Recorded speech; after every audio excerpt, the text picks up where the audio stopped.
So this is the final video for week 2 in social media communication, and what I'd really want to explore is, as we framed it earlier, the regulatory issues that occur with social media.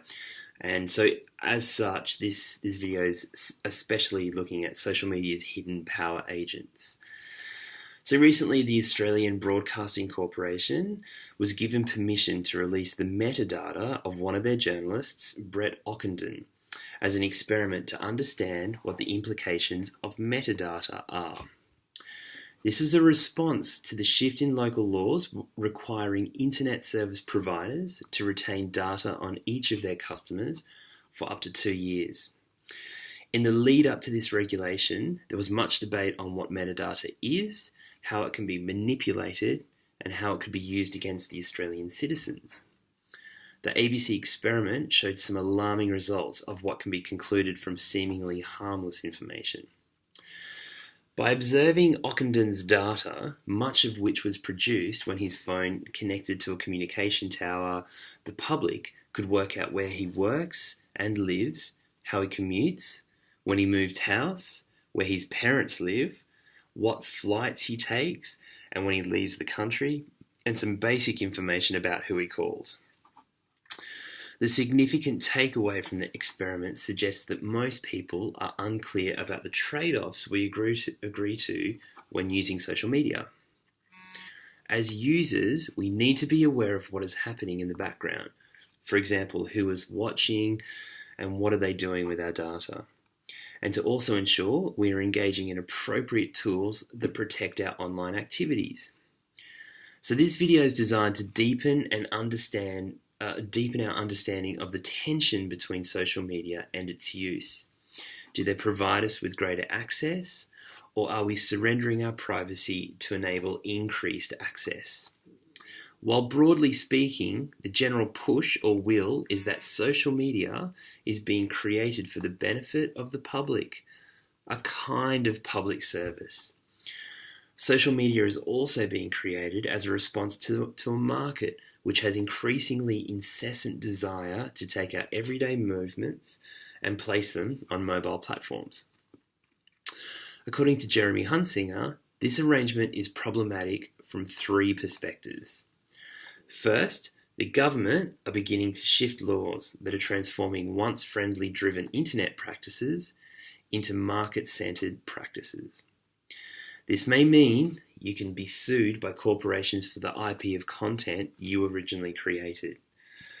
Secondly, the way corporations acquire our content, our consent to perform activities that we are likely to not even know about nor understand is entirely questionable.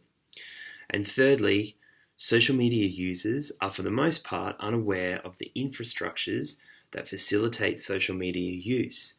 For example, the copper wires or servers that store information, and changes to these infrastructures can be manipulated to serve the purpose of some and not others.